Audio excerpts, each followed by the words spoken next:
Check this quickly. I look like I've got hives right now on my face. I had to go check the mirror to see it. I don't, but for some reason this camera is going all red on the face. But it's all good.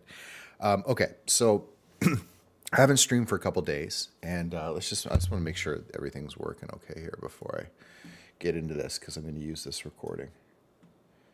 Yeah, I think we're okay. All right, let's bring this back. All right, so I haven't streamed for a few days on this project, and I thought I'll do is today is I'll do an update first to the collector base, the people that have actually purchased the pass and have been kind of supporting the project from the beginning and following along. So I'll do an update to them first for you guys to kind of see what's going on, and then I'll do a bit of a project update. Actually, before that, I'll probably go on a little rant about Shohei Ohtani and the Toronto Blue Jays to get that out of my system, and then after that. I'll do a bit of a project update for people who've just been kind of watching the stream. So I'll go through kind of where we're at with the project and just sort of walk through some of the pieces I've done over the last couple of days that I haven't been streaming. And then I'll try to set up a bit of a schedule here going forward in terms of the stream and what the plan is for, the rest of December. So I'll start with the collectors. So if you're kind of not familiar with this, there's 20 people, approximately 20 people. There's 21 tokens. One of them is mine. There's 20 people total, I think, that actually purchased the pass at the beginning of November for this project. So the original pitch was, hey, I'm going to mint a new piece every day for 30 days in November. They're going to be total experiments. So it'd be different kind of styles and genres and different tools and techniques, but I'll use real world data and all of them, which is kind of my style or my calling card. I'll mint something new every day. I'll live stream it. And if you buy the pass now, you can basically get all 30 minted for free, airdropped to you. You save a bunch of, money on buying them individually. You save gas. You don't have to worry about it. You don't have to pay attention to the project. You get all 30 pieces. That was the pitch. And amazingly, 20 people stepped up and bought that, which unbelievably grateful for, and it's like allowed me to actually create this work in a feeling of like, hey, okay, people have already bought it, they supported me, I can focus on the art, which is the first time in my life I've been able to do that. So it's been a really cool feeling. Now, maybe some people bought it because they just really love the idea of a one piece of art every day for 30 days. Maybe they love like my genre or my style or what I do. Maybe they just wanted to support me. I don't know. Everyone's different. But if you're a collector and you bought it because of the 30-day thing, I've already addressed it and asked, hopefully, if you have concerns about that or if that's been a challenge for you in terms of the support for the project, you let me know. Hopefully that people sort of see the bigger picture, but everyone's going to buy for different reasons. So I originally said, hey, we're going to do 30 and 30 days. For a bunch of reasons. I won't make excuses. I don't want to try to, over explain this, but we couldn't hit the 30-day, 30 pieces in 30 days. So I reached out and said, hey, I'm going to need an extra 10 days to do this. December 10th, I'm going to have the whole thing wrapped up. And people were super supportive. Everyone was like, go for it, take your time. And in fact, people have been messaging me throughout this being like, hey, don't stress about just get it done in the time it takes. And I'm like, no, like this is part of the project was to try to do it every day in 30 days and the whole thing. So I've been probably the only person who's been pushing myself to kind of stick to a schedule. Everyone else is like, it's done when it's done, relax. But I guess that's maybe the personality. And part of the reason that we're here is the good and the bad of kind of having that like stubbornness over a project. So I'm currently have 20 pieces done. And that's not 30. And tomorrow is the December 10th is sort of the deadline. Obviously, I'm not going to get it done. And again, no excuses. But the two sides of this, I think, are kind of important. One is it was incredibly over-optimistic. I think when I started it, I explained, there's this sort of like Beeple inspiration, doing something every day for 30 days, the discipline, the story. There was a lot of reasons why I thought I could do it or wanted to do it. And what I realized is one, the optimism of creating a new piece, not only creating it, but live streaming it and then actually minting it and doing the descriptions and all the metadata and then promoting it and all the things that come around it, that even in the best case scenario, even if I had compromised on a bunch of things, it would have been, I think, impossible. So it was a lesson learned. And, I've talked about this before, but I think Beeple has a very specific approach in his way of doing things where there's a story behind it, but there's meaning to each piece. They're independent. The focus isn't on the quality of the work, it's on the message, right? I think that's sort of, maybe allows someone like that to do this, which it's hugely humbling, I think, to kind of understand how crazy it is what he's done. This wasn't all about, him. It was just about, that was like a part of that inspiration. And then the second thing is that, like, when I did this, I was like, all right, I really just wanted to have these like 30 experiments, pick a different kind of style or technique, use real world data, and just make something. And every day is like a clean slate, boom, reset. Let's do something different today. And what I realized is that I think I have this like inherent, maybe again, it could be gift, it could be a curse. It's just like, I couldn't let go of a story that kept bubbling up. Like right from the beginning, from the first piece, when I set, like the first piece was me talking to the camera. From that first piece, like I couldn't let go of it. And it was like, okay, this is a story that's been in my head. I've written it down in different places. There's all sorts of components of it, but it's like I've never told it. I couldn't let go of it. So right from the beginning, from the first piece, the second and third, like as it went, I was like, okay, like we're on a track that I can't get off of. Like there's no way I can just go do some random piece now.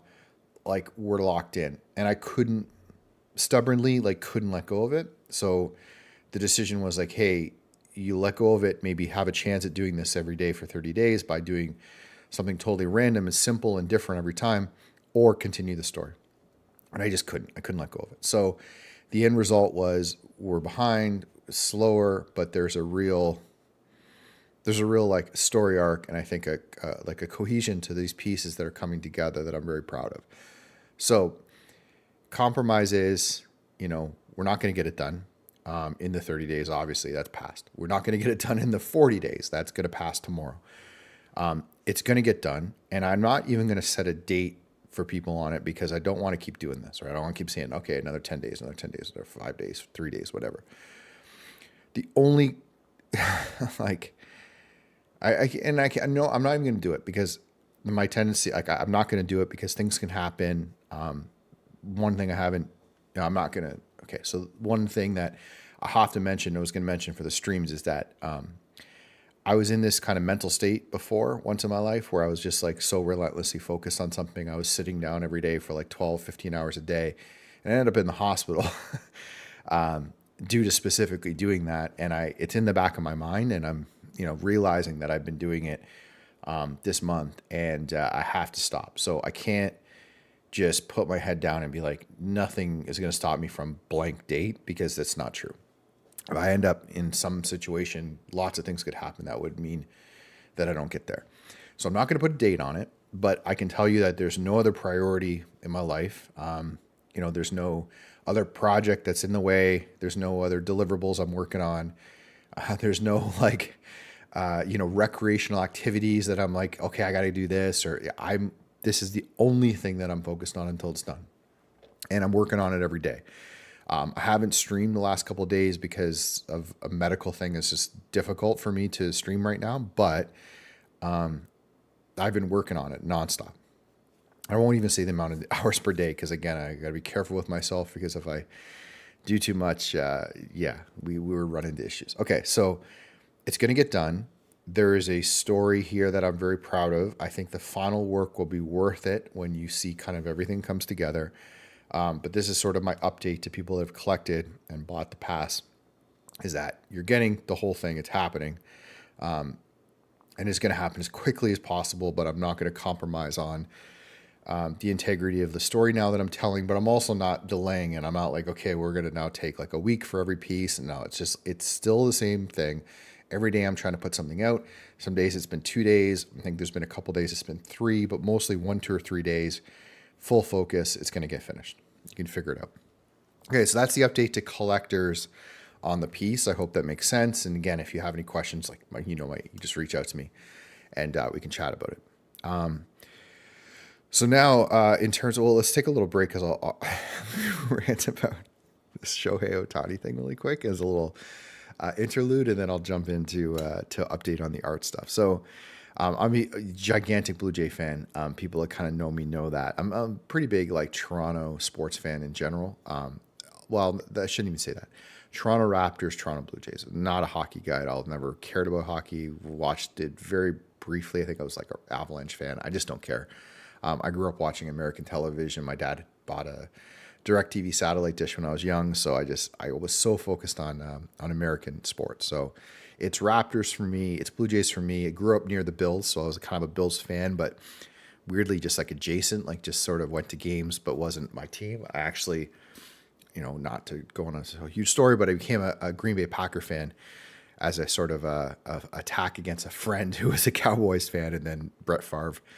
I was a quarterback, and I just became Packers, just like obsessive Packers fan. So, but Blue Jays have been my team. I played baseball growing up. I went to games. I was at the bat flip game with Jose Bautista against the Rangers. I mean, I'm hardcore Blue Jays.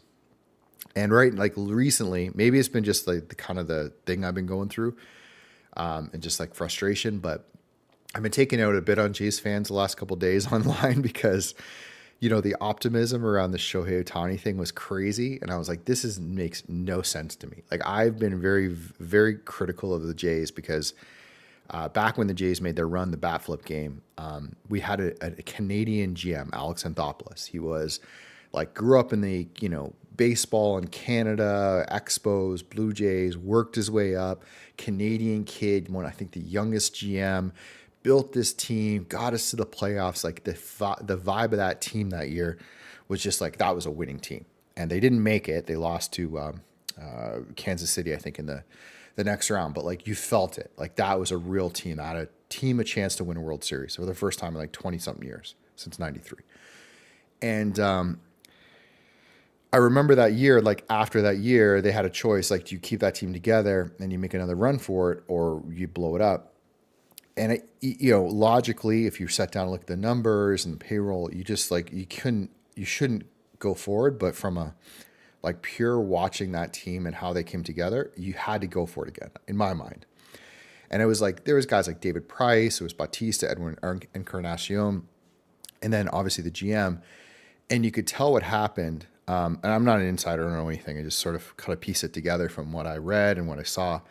Is basically, I think Anthopoulos was like, I want to keep this team together. Let's make a run at it. And at the time, Rogers didn't seem like they supported him, and it seemed like there was some internal power struggle that was going on with him and the ownership, and the whole thing was a little bit messy. So anyway, Anthopoulos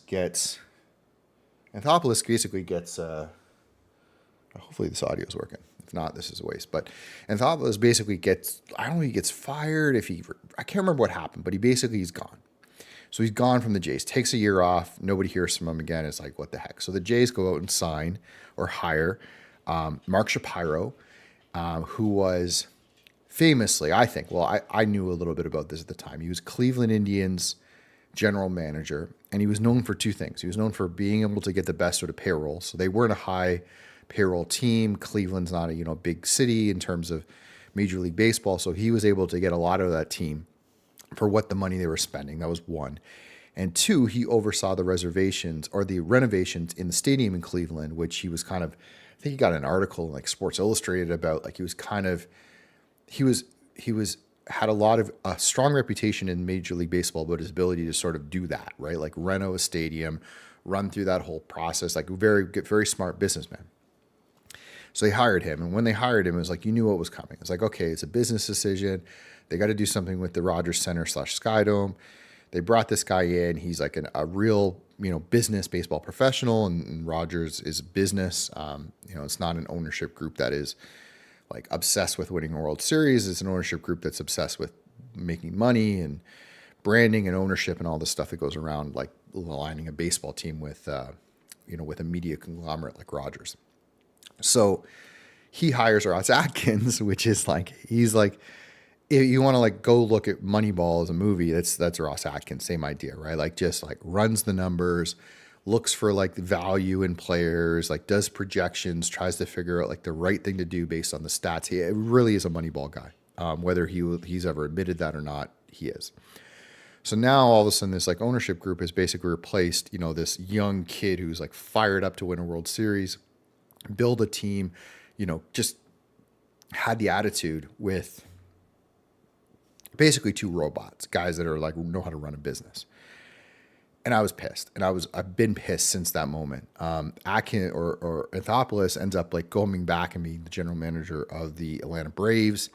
Won a World Series, has built a pretty insane roster in Atlanta. Like if you look at stats in baseball and you just look at the teams, like he's got some guys over there in Atlanta. He's done a great job. So there's like that pisses me off, right? Like you have a Canadian kid, young GM that you let go, huge strike. And then I just haven't been like super happy with how Atkins and Atkins and Shapiro ran the team. Started to get some success. Obviously, they got good young guys in Vladdy and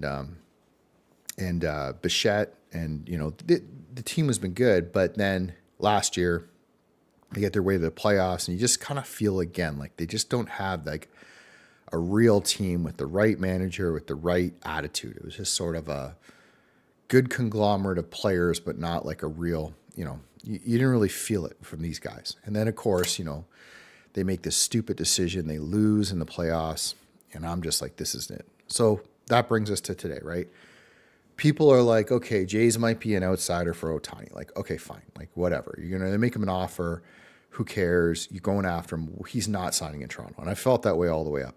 And, people were starting to freak out that Jays were like, started to become a dark horse. And then they were like, maybe the third highest probability. And then it was like, oh, the Dodgers and then the Jays. And like, you just like, shut up. He's not signing in Toronto. This is crazy. There's no reason to sign in Toronto. If you like, I mean, could go through it, but like from a tax standpoint, it doesn't make sense to sign in Toronto. Toronto is a great city in the summer, but like go to California and then say that. I mean, it's just, you're crazy. And to think that like that, you're only going to be there in the summer. You're not going to live there in the winter. You can't really like build a home and like actually live in Toronto the way you can live in LA. It just like, it didn't make sense to me. From a team standpoint, like they have never been like a top payroll team. They've been like in the upper half, but never been like the Yankees or the Dodgers. If you're looking to get out of the spotlight, you can't say now that Toronto is that place because you have like the Canadian media and you saw what happened yesterday, which we're going to talk about. The Toronto media is just going to like blow everything out of proportion. It's going to be a huge deal. You can't sign in Toronto and be under the spotlight. It's not a thing. You're not getting there for taxes. The organization is not doing anything different and unique. There's no extra payroll. The team isn't like constructed in a way where like, holy crap, these guys are going to be dominant for the next 10 years. The farm system isn't that great. Like, there's no reason in my mind to sign in Toronto other than Yusei Kikuchi, who's known as like a buddy of Shohei Ohtani. They played together. They've known each other forever. They're both Japanese. So you're like, okay, that's the only outside shot. And then yesterday, like people are freaking out and then rumors start and it's hilarious because I got caught into it. The rumors start that Yusei Kikuchi, who's the Japanese pitcher for the Jays, currently signed, booked out an entire like Japanese restaurant near the Rogers Centre Skydome in Toronto. And like, this is the rumor. This is what starts this. Okay. So people are like, that's it. Like Shohei Ohtani is coming to Toronto. They're announcing it. Like, why would he do that? This is an insane story. And then people start getting rumors that like there's a plane that he owns or is on, or is the type of plane that they know him to own that's on the way from California to Toronto. People go crazy. Then this dude from the Dodgers basically says the deal's done, that he's not signing with Dodgers. He's going to sign with the Jays. And then John Morosi, who's a reporter, an MLB reporter, he reports that Ohtani's on the way to Toronto. I mean, it's a done deal.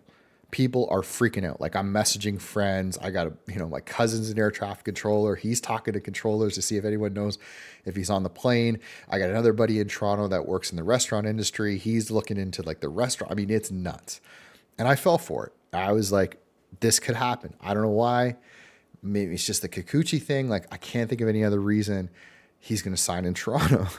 Like, as soon as I made that, like, okay, this is going to happen, is like it fell apart. And now I don't know. Maybe he still signs in Toronto. I don't know. To me, it makes no sense. Like, it's just, if you're comfortable and you want to be like just fly under the radar and take the money, you sign with the Angels. You're already there. You know the team, you know the organization. You sign the money and you hope that they build a team around you. If you want to splash and you want to play for like a top team with top payroll, not leave your state that you're in, be close to the coast, easy flight to Japan, you just sign with the Dodgers. It's easy, right? There's an easy decision. You're going to be competitive for the next 10 years. You're close to you're close to Japan. You don't have to leave where you are, and you're basically all set. And if you want like the splash and like, you sign with the Yankee, I mean, there's all these reasons. Like, the signing with Toronto makes no sense. Like, 0 sense from a baseball standpoint. I mean, even if Toronto gives you the most money, you're getting screwed on taxes playing in Canada, so it doesn't make sense anyway. We'll see what happens, but yesterday I fell for it, and it was like such a disappointment because, man, that would be, it would be insane as a Jays fan to have Shohei Ohtani, but we got to be realistic. We'll see what happens. We'll monitor it today. But that's my Shohei Ohtani rant. So, if management for Toronto, if Rogers and Atkins and Shapiro, if they sign him, everything's forgiven. It's all forgiven. I don't care. They made it. They did it. Who cares if they're not competitive? Who cares if he doesn't ever pitch again? Who cares? Just you went for the big fish and you got it, and that's to be respected. But I don't think it's going to happen. So we'll see. Okay, that's it. Let's get into project update again. So let me try my best to show you where we're at with everything, because there's been a couple pieces I've done that I haven't been able to sort of share on the stream. So we're going to try to get back into this, and my dog is awake. It's like 6:45 in the morning here, and we usually don't go out till 9:10, but because I'm up yelling into the camera, she's awake, and I think she's like ready to go outside. Okay, so here's basically where we're at. So I'll go to the project and then I'll walk you through a couple things. This is also for my own like record keeping to show behind the scenes of how stuff got made. And I haven't been able to stream these last ones. So, we've gone on a journey, and I won't go through the whole thing because there's a real story and there's like 3 different locations and it all ties and connects together. But where we kind of last started really streaming consistently was probably at this piece here. So this was my last kind of Blender-based piece, I would say. And this is the rocket launch, the camera from the Kontangri mountain range, Kazakhstan, Kyrgyzstan, China border. There's a whole story around why it's there and what's launching, but this was the rocket launch. You see the view from the rocket. You see the view looking out from the base at the rocket launching. There's the date. Last piece in November, and it was like a transition. It was like, okay, we're now leaving orbit. We're going to move into not only a new, location, but also I'm going to use a new tool, which is Unreal Engine, which I've been using, on and off for the last probably 1.5 years, but I've never actually minted or created like a final piece of art using Unreal Engine. And there were some nuances to that, but to do what I wanted to do and to really get the cinematic stuff nailed and the location nailed, like I knew I was going to have to go to Unreal Engine. So we made that transition. So the first piece that I minted was this one right here. And this is the first piece that I've minted for people that kind of care about these things. First piece I've minted with Unreal Engine on the blockchain. And it's called Orbital Rendezvous. And it's a still image, so no animation. And it's a piece that I created that's a tribute to the Crew 7 mission from Starlink. It's Starlink supplied, but a NASA mission to the International Space Station. So they shuttle astronauts up, usually I think 4 at a time. They go up to the International Space Station. They switch off with other people. Other people come down. It's wildly crazy that this actually happens. We can like take it for granted now that we're just like shuttling. I mean, literally, we're shuttling people to the International Space Station orbiting Earth at 17,000 or whatever it is miles an hour. like every few months, we're like, oh yeah, no problem. We're just going to pop people down, bring people up. We're bringing supplies up there all the time. It's wild. And as part of like the story that I'm telling is really, I don't know, just kind of maybe talking more about low Earth orbit and how crazy it is that we have this thing that we're just doing and how it just kind of goes under the radar now. So it's part of the message that I guess I'm going to talk about. So this piece is a combination of a couple things. One, I had to model the Earth, which was the biggest component of this. And if you saw previously in my work, I modeled the moon, and the moon was done in Blender. So it's done using like texture, like high resolution, ultra high resolution textures of the Earth or so of the moon from NASA, a displacement map, which adds like a bit of that bump and a bit of that like texture, all put in Blender, all modeled as a 3D render. And then this one, we had to make the move to Unreal Engine. So I'll bring that up here and I'll show you because it was a big undertaking to get this right. And it sort of had to be done in a way that would allow for all of the current and future stuff that I'm kind of doing. I think probably for the next 10 pieces are going to have some rooting in this little world that I'm starting to develop. So the first step was to get like that set up and then sort of do a tribute. So the connection here for those that are sort of, you know, kind of paying attention to the story is this shot is a complete tribute to that mission. And if you go on the NASA live stream and you look at that mission, I was watching the live stream as I was making this piece. There was a really cool screenshot that I grabbed. Let me see if I can find it. Yeah, so here it is. So this was the screen grab. This is an actual camera on the International Space Station of the Dragon capsule coming to the space station. So there's 4 people in this thing. It's wild. And if you watch the live stream, you can actually see them. It's nuts. Basically, that's the capsule's opening up. It's going to dock, 420 kilometers above the Earth's surface, off the coast, I think, of Senegal. I mean, just in a wild thing that's happening, that's being live streamed, that we're just like, oh yeah, that's cool. It's like they're live streaming from space. Like people, I don't know, it's nuts. And we take it for granted. So this was my tribute to it. Now, the difference is that I'm using, obviously, the Earth model. I tried to line it up with the same location, the same camera angle as much as I could.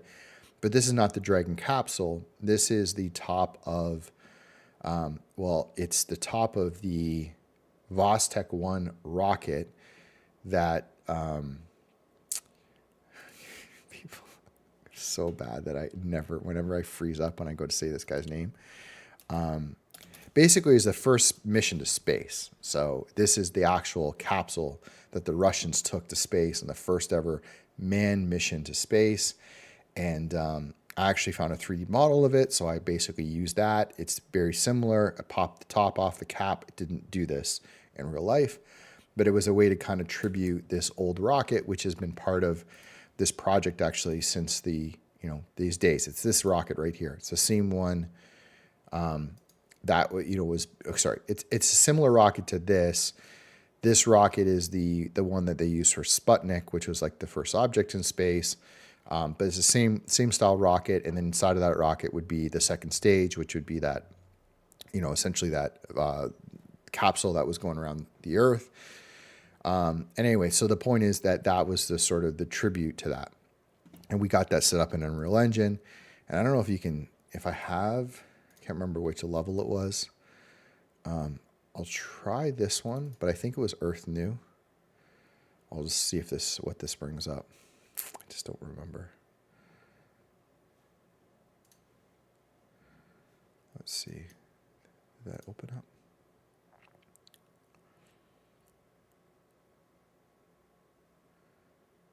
I don't even know which one it was.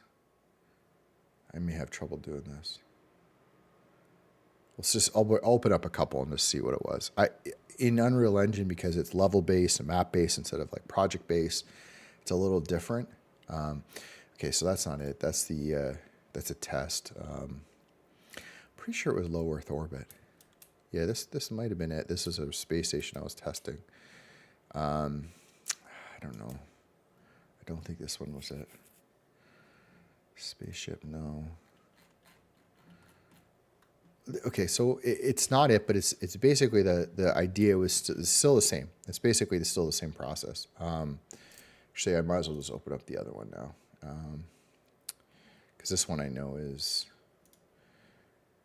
ultimately the one I ended up using. So basically, the idea here is that I don't know what keeps happening with my atmosphere. I think it has to do with the maybe it has to do with the interesting. Might have to do with the camera that I'm using, but there's not quite the same atmosphere there was. But anyway, here's the idea, right? So you basically have a model of the Earth.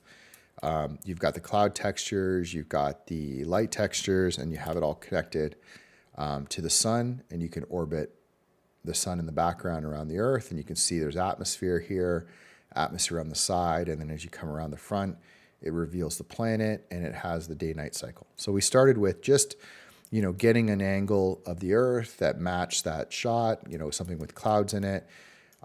We set it all up with the right, tilt of the camera, and we placed the rocket in there. I have the project somewhere, but I have placed the rocket in there and then did a still render. So that was where we got orbital rendezvous. And then from there, I wanted to show off the Earth, and specifically, that asset, and kind of highlight something as sort of a foreshadowing to this piece over here, which was the moon. So essentially we took that same piece, same kind of style and location, and we brought the camera back out here, and we animated the full day-night cycle of the Earth. So we did both the Earth's orbit. So basically the Earth was rotating, the shadow is like, so I say something like, I don't know, it's hard to get the angle, but it's like, say something like this. So if you kind of, it's a little bit technical to go through, but basically the Earth is tilted 23.5 degrees on the axis, and then it rotates on that axis. So it's like tilted like this, but then it's rotating like this. So it's not rotating this way, it's rotating on that axis. So you just have to tilt. So because you're in space, the other way you can do that is you take the camera and just tilt it 23 degrees this way. So now you have that same angle, and then the Earth rotates. So we did that. And then we also got the sun set up so that, the way that it goes is the Earth is rotated. So as it goes around the sun, when it's on one side of the sun, the northern hemisphere is getting more light, which is the summer, and getting less light in the southern hemisphere, which is their winter. And then when it comes around the other side, now it's the reverse. So you get winter in the northern hemisphere and summer in the southern, and that's sort of how the seasons work, basically. And you get the equinox where it's exactly even. So you have equal sun on the top and the bottom, or it's like a straight line. Basically, equinox is like it's like straight like that, the equinox, and then you get the solstice in the summer and in the winter, something like that, right, where the shadow's tilted. So we showed that in this piece, and you can watch, over 15 minutes or 15 seconds, you can see the Earth does one complete rotation, what it would do in a day. And then the sun, essentially, like, it mimics what would happen with the sun. Now, it should be on a loop. I don't know what just happened there. It jumped. But basically, it will go and it'll rotate. The sun looks like it's rotating, but I don't know why that is actually jumping. That's odd. But either way, it's basically doing the full continuous loop over the 365 days, right? So it's going through there. So we got that established. And then the last piece that I've just finished, which got minted, is this piece over here. Now, this one is insane, even by the standards I'm trying to do. This one got intense. So you can watch this if you want. It won't really play through, I don't think, very well here. I can turn on the sound a little bit. But basically, this is a full cinematic trailer. I think the audio is probably going to become a bit messed up. So let you kind of watch that on your own. But again, we have the Earth with the atmosphere. Now we have camera angle switches, and we have that same rocket that took off from Earth at the rocket launch facility, at the Contangri one. That same rocket is now in orbit, and it's sort of deploying these panels. And these panels have been like on my list to do forever. They've been part of the story. This has been over a year, since March of last year, that I've been thinking about this. And these panels are part of what they call a tesserae, which is a concept by MIT, which is a self-assembling space architecture is the way I would call it. It stands for something else, electromagnet something. But the idea is all these panels can be stacked in a rocket, and they're all kind of like, I think they're 1.5 meters, something like that long. Like, they're not huge, but they're these huge, these panels. I would say they're huge, but they're, relatively speaking, they're just these panels. I keep saying huge, that are either in an octagon shape, which you can see here, or a pentagon shape. And you can, again, stack them in a rocket, so they all go together. And then the idea is that you can release them out of the rocket into orbit, and they're just sort of floating in space. And that the sides of these things have electromagnets, basically like a positive, negative, and they self-assemble. So there's like different, and there's a whole white paper on this. The team at MIT, her name is Ariel Ekblah. She's like the PhD that wrote this as her thesis. The idea is like they're using like LiDAR sensing, radar. I think LiDAR is the tool to kind of figure out where each other are, orient themselves to each other, and then use electromagnets to basically connect together in low Earth orbit. Now, it's crazy, and there's obviously a lot of things that could go wrong about this, because if you think about it, you're just basically like dropping panels in space that don't have the ability to, like, beyond the magnets, I don't think they have any built-in like self-correction. Like, they don't have propellant or engines or anything that can like push them. The idea is that they have to find each other and connect. Now, if they fail, to me, they're just like gone. Like, it's like panel floating through space. But it's such a crazy cool concept. And whether they actually figure it out and make it work, I don't know. They've done tests, I guess, at the International Space Station. They've done tests in like zero gravity. But the concept is so freaking cool that I've been just like obsessing over it over the last year. So anyway, the idea would be that they would detect each other. They would use magnets to come together. And then they'd eventually, the sides would be able to detect the proper connection. So like they would pair, and then they would connect or snap together, and then a locking mechanism would actually lock them into place, and then they'd be sealed. So you'd have these like fully sealed panels that could self-assemble themselves in space. So this is the final kind of shot of the video, and you can see they're all kind of starting to come together into a shape or a region. And as they come together, they start to sort of like form the bond, and then slowly, as the camera pans, they come together. And the final shape is basically a soccer ball, which, side note, super interesting, is like, it's called a buck. It's called a buckyball. There's the full name is like something super long. It's like named after a guy who invented this shape. You actually see this shape in architecture all the time. Like, they call it sometimes a geodesic dome. You see it in like those kind of big greenhouses. You've seen it in like, I think Epcot uses it. I think the World Fair in Montreal used it. It's sort of this like particular, it's like this particular configuration that's very unique. And I've read about it and watched some videos, but I don't think I can do a good job explaining it. But it forms basically like this thing called the C60.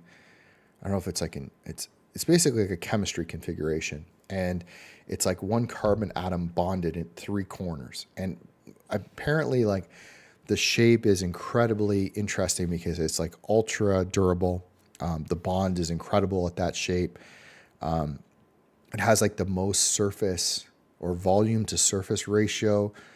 There's a whole bunch of really interesting reasons why that shape is super cool. And the neat thing is it's two panels. It's pentagon and hexagon that forms this like perfectly symmetrical dome that can be connected to other domes, has like tons of surface area, and is, in their vision is sort of this whole habitat that could be put in orbit around Mars, around the moon, around Earth, and eventually like actually on the planets themselves.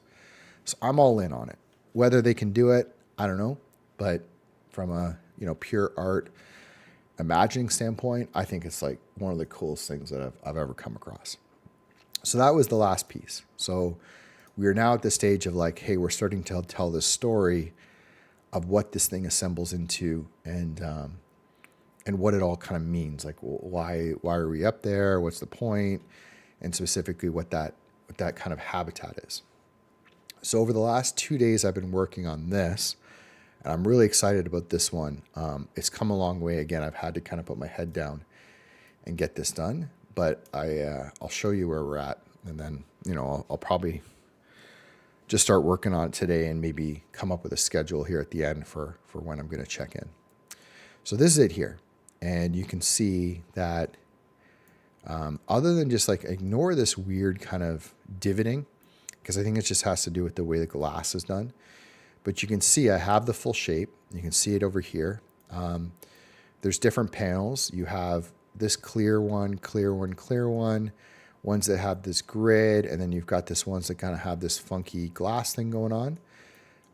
And these are 3 different panel types that I've modeled in Blender. So I've gone in, I've made a template essentially for these shapes. There's a clear one right in the panel, and this one. One of them is pure paneling. It's just like one side will be solar panels or something that'll face out to space, and the other side will be the inside panel that'll face into the habitat. Another one is full glass window that you can see out of, and another one is like a framed glass window that's more structurally sound, but you still have visibility out. And there's other iterations of these that it can do. Like you could do one that has a screen on it. You could do different styles, but I have a base now that each of these panels has been modeled and can be used to create this buckyball. And I can swap in and out panels. So I can just decide like, okay, this panel over here is now going to be a window, and I can just jump in and swap it out with one step, which is huge, huge, huge for kind of the long-term vision of what I'm trying to do. So then what you're seeing is, turn this off for a second, is you can start to see what's going on inside of this thing. You can see that there's something kind of set up at the top. And if you take a look and you spin things around to this side, you can see that there's something going on this side as well. Now, this is, I think, out of my own imagination. I've never read this or found this or looked at it, but I was trying to imagine what a environment would look like in these things. And I saw like some mock-ups of kind of like the floor down at this part, maybe down here, like a subfloor, and then, the whole big open area. But the thing that kind of struck me was how much space there was. And if you think about it like the International Space Station, there's no gravity. You can be bouncing around to corners, and you could have objects in every corner, and every panel could be, a station. This makes a lot of sense. In fact, kind of no floor makes sense, right? You would just have no floor at all. You'd be able to just sort of float around in anywhere, and you'd have an amazing amount of volume to work with. But from a creative standpoint, like, I just kind of was like, man, I don't know. We got to solve gravity at some point for sure. If you listen to people talk about low Earth orbit and space, it's like there's only so much time you can spend in space in no gravity before it starts to like affect your body. And then we rotate, astronauts down to Earth for this reason. So, we're going to have to solve it, and there's lots of like cool sci-fi reasons and ways that people have figured it out. But my favorite personal way, and I actually don't know whether, I would probably guess that this is not actually a solution to the problem, because I think the problem is not, it's not the fact that you're floating, it's the fact that you don't have like that strain, that pull, for your muscles and your everything in your body, you realize is just basically being sucked down to the ground, and you're just like literally doing like a a squat the entire day, right, to keep yourself up. And your body sort of develops around that, I guess. But the idea, the concept that I love, even though it may not be the solution long term, I just, from a sci-fi standpoint, I've thought it's one of the cool, and I'm sure it's not unique. I'm not even, honestly, I'm probably pretty like novice in terms of my sci-fi. I think I avoided for a long time, maybe just like that genre. I don't know. There's some believability stuff that I struggle with, but anytime I found a sci-fi movie or book that's based on like science and seems to be trying to hypothesize as to how things might work, I get really into it. So one of those series was The Expanse. And what I really liked about The Expanse was the magnetic stuff, because it was like they had magnetic boots. It was like kind of a very common part of the whole thing. And I really liked this idea. And I thought it would be fun, since the panels are, already have electromagnets in them. It didn't seem inconceivable to me that you could create a system that would have like a magnetic base to it. So this was my idea, was like, hey, the person would have some type of boots on that they could walk around, would have enough of a magnetic connection to the floor that they wouldn't float away, but not too much that they couldn't walk. So you'd have like a perfect feeling of, you lift up your foot, obviously different than gravity, but it was like you could have a habitat that would feel more like a earth habitat than it would be like a completely no G environment. And obviously if you lift it off, you could still, maneuver around in no gravity, but you would have at least that option. And then the cool part about that is, technically, if you had that, there's no real up, down, left, right. I mean, if you're magnetized, you could walk on the floors, the ceiling, you could walk anywhere. But again, humans being, creatures of habit and used to certain things, I thought, well, I don't want to make some kind of crazy environment where, the bed's on this panel and the office is over here, and it just sort of like trips you up. I mean, it might be a cool idea to explore, but I was like, I think there's something to people feeling like you have that kind of stability of like, up is up, down is down. My desk is here, my bed is here, my office is here, and there's some structure to it. So I wanted to go with that.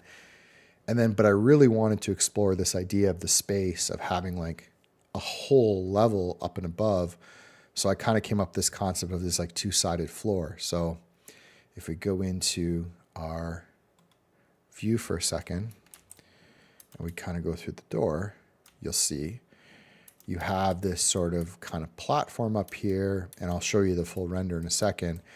But you've got, your panels above you, you've got a TV in a little, living room, you've got a sleeping pod, and you've got, this little kind of setup here with a plant, kind of like a little outdoor thing, some lights above you, and then, oh, my mouse is freaked out.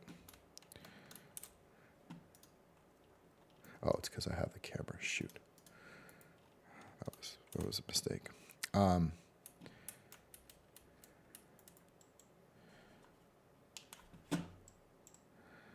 Sorry, there we go. I got myself all messed up now.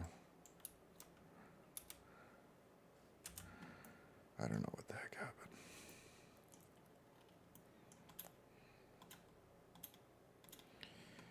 So there's some weird technical issue right now. The mouse is not working. Try this one more time. Oh my God. Fucking hell.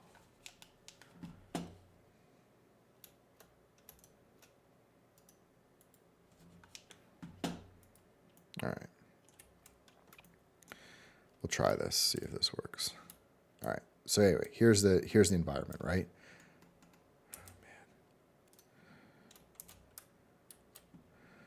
Right, so you got your full setup, you got kind of everything you need over here. And then the cool part that I was kind of experimenting with is the edges of the habitat would be open on both sides. I was trying to decide between both sides and one side, but for now I've got it set up with both sides. And then if you sort of just flick down to the lower level, you have a whole other environment that's flipped upside down. Now, this is probably where things are going to get messed up. Let me try to do the reverse camera. There we go. So now you've got a full environment down here, which this one is, there's some things kind of messed up right now, but this is the work environment.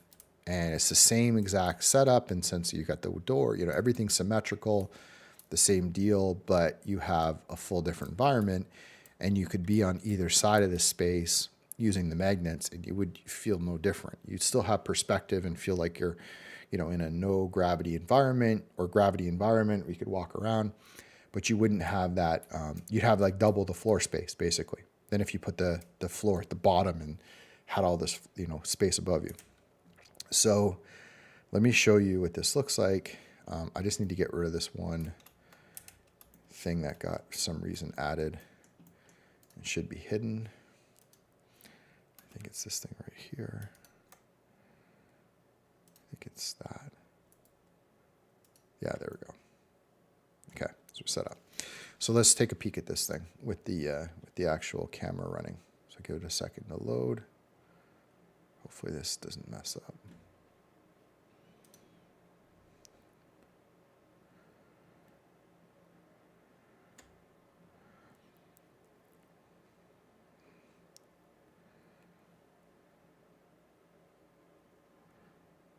Of course, it's probably going to freeze. Okay, there we go. Cool. So this is the current state. So you can see this is rendering with Eevee, which is not the full quality version. It's sort of a real-time one, but it makes it a little bit easier to show. So you can see that this top floor is the work environment set up. So a couple things are still maybe they're kind of messed up, like this shouldn't be there right now. There we go. So we have this sort of like little work area, you know, kind of think of it like for phone calls or, you know, just sitting and looking at a screen. Set up over here, kind of a couch area for work. And then we've got this big kind of middle holographic projector, which has been a big part of the series, which you're going to show off here in the next few pieces, which is able to sort of project anything of interest that you've captured as a digital memory. So it could be in a landscape, it could be an object, it could be a map, it could be anything. Is able to project it onto the screen, and then, you know, get kind of a command center with different televisions, different outputs that we can put up here. A little ticker, kind of got like a mission control vibe to it. And then, you know, a desk setup, 2 monitors up top, kind of over in the corner.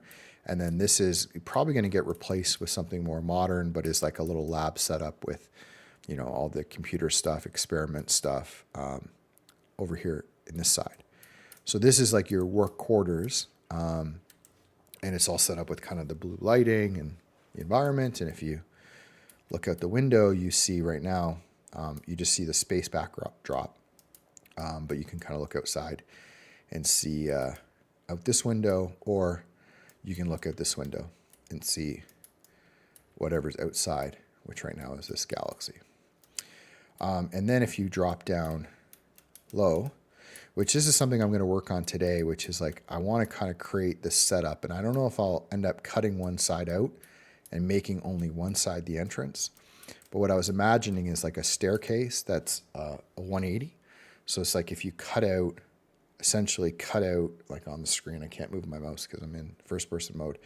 But if you cut out a section of that flooring and did like almost like a radial staircase, because if you're wearing those boots, you could kind of walk, like you could literally walk to the bottom and be flipped over. That's kind of the idea. So I might do that, but either way, you could, you know, take off the boots or, you know, turn off the gravity and just jump down. You would have, you know, all sorts of cool ideas around how to do this. I even thought about, you know, putting a portal in the ground in the middle that you could go through, but this is what I came up with. And then, of course, if you go down, everything's upside down. But if you do like a little reverse with the camera, I don't know if that's going to work in this mode. And I don't know what the heck's going on. I was doing this all day yesterday. I had no issue flipping the camera over. And all of a sudden today, see? This is why I can't This is like a little side note, but this is why the live streaming I can't do. As much as I enjoy it and love talking to people and going through it, I can't productively be able to do it because I just run into issues and then you just get distracted. But here's the environment. So lighting in here is weird in Eevee right now, but it looks really good in Cycles. It's basically these lamps, which are kind of at these corners because of gravity. Don't really matter where they are. A little sleeping pod. This is another piece that, again, is just shown up because of weird Blender issues.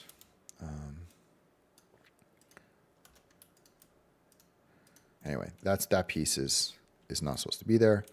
But yeah, basically you have a full living quarters here and, a little couch set up with the TV looking out the window with the little outside area, sleeping quarters. And then again, you've got your view out the windows.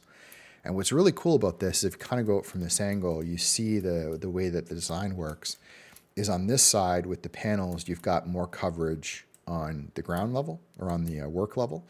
So this big window is higher up here, but these windows are much higher on the bottom. But since this is the living quarters, if you go over to the other side, you get these big open windows on this side, right? Big open windows on this side and a smaller window on the bottom. And then, of course, like if you flip yourself over, which again is for some weird reason not working, again, you get your panels on this side and you get a smaller panel on this side. So it kind of makes sense from a work standpoint. One side has got more integrity, got kind of these little panels in it. This side is wide open, so you get a better view, and you get like a cooler view from your living area than you do from your work area. It's slightly different. So that's the concept. And, what's really cool about this idea is once I kind of, put it all together and connect it, is really it can be, floating in space in any orientation. So this thing could be, flipped up like this. I mean, it could be wobbling, it could go in, would probably not. It would just stay steady. But it could be in any orientation and it wouldn't matter. It would just be floating around like this, and you'd always have your two sides. And then the bigger concept is that you can connect these things. So I haven't quite decided how I want to do this yet, but my guess is, probably maybe the final design would not have this or, whatever. But basically there would be a panel. So say this panel up here that you could turn into like an airlock. So there would be a special panel that would have an airlock system. And all it would have to do is dock with another object, another tesserae, this exact size. And these two pieces would connect together magnetically, and there would be an airlock between them. So now it's almost like, like molecules assembling, right? And it's like this molecule connects to this molecule. Now you have two, and now you would have a corridor between the two spaces. So if I was docked next to you, and this is meant to be like a single person habitat, that's kind of the concept. But if I was docked next to you, then you could, come to this side and I go to that side. There's no gravity. So you could easily just go jump up here and go through. And you could have like literally, hundreds of these connected. And you could even have, this one connected to a hub that maybe is, a cluster of say 5 that would make up a lab environment. And then off those 5, there's multiple individual habitats that could be connected. So you can imagine like a city would be thousands of these things that would all connect together in space and have the ability for people to kind of travel between them, all connected to, individual hubs that would connect these pieces. So you could really get into cool shapes if you started thinking of like the whole thing coming together. So anyway, that's the idea. And the reason why this has been such a big deal for me is that I'm going to start to think about using this environment in all sorts of different places. So, putting it in low Earth orbit means bringing it to Unreal Engine where we could have, I have to always remember the controls, you could have this thing literally orbiting Earth in an orbit, and the view outside your window would be the Earth, just like the space station. But you could also have one orbiting around the moon, and one orbiting around Mars, and one on the surface of Mars and on the surface of the moon. And from a 3D render standpoint, we would not only get this kind of fun environment that, would symbolize, different ideas that I could have or other artists could have around what working would be like and what living would be like in a non-earth environment, or maybe even an earth environment. And then I can drop this object in pretty much every scene. And I think from an artist, aesthetic, photography, video standpoint, this doesn't have materials on the outside. So I think that's an important piece. But if you can imagine, if I lit up this area, with like a proper environment, like right now we're in space, but if I went and said, okay, let's grab, I don't know, some random HDRI for, Canary Wharf, let's say. Now the lighting, gets a little bit different, but you can imagine this object being in a landscape. And if you put half of it underground and half of it above ground, you have a perfect kind of geodesic dome, which we see all over the earth as like, little greenhouses or little like things under the aurora or like cool Airbnbs. Like you could put this basically anywhere. And in a gravity situation, you could just have the above ground level here. You could drop the floor down to give you more space, or you could have a basement area where you could put like a lower, floor down here, like a subfloor, and then have a 2-level system. So you could have an upstairs and a downstairs, but in a no gravity situation, you could do this setup where you'd have, live, work. All the lighting on the outside kind of is cool. It reflects the light going out. You get the kind of the two-tone blue and the more light orange. And anyway, spoiler alert. Oh, hey guys, sorry, I didn't see the chat. I'm on a little bit of a rant. I haven't streamed for a bit. You guys probably know that. Let me go grab the chat and say hi. Oh, I can't even log in. I see Evans. Hey, Evans. I can't. This is why I can't stream. It's like my brain now is already. Yeah. I got a bunch of issues. I can't sit down right now. Got a bit of an injury situation happening. So I'm trying to like stand up while I work. And if I stand up for too long, it's just like I can't focus. So the idea of doing a 2-hour stream right now is like not possible. Sorry, I'm doing a skill testing question so I can unlock my freaking Restream account. And now it doesn't work. Oh, man. Hold on. Let me go see this.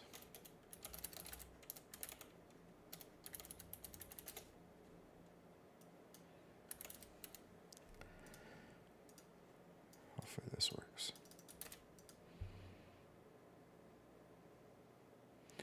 There's a special place in hell for the people that invented the CAPTCHA for logging into websites. It's one thing to be like, click this to show you're human. It's another thing to like have to do 5 different tests to train a machine learning model just to teach it how to identify a fire hydrant, which, they say, hey, is this to prove you're human? But it's not. I mean, it's clearly been identified at this point that AI can identify and produce images equally as effectively as humans. So now they're telling you that you're doing this to, like, I'm on my 6th one now.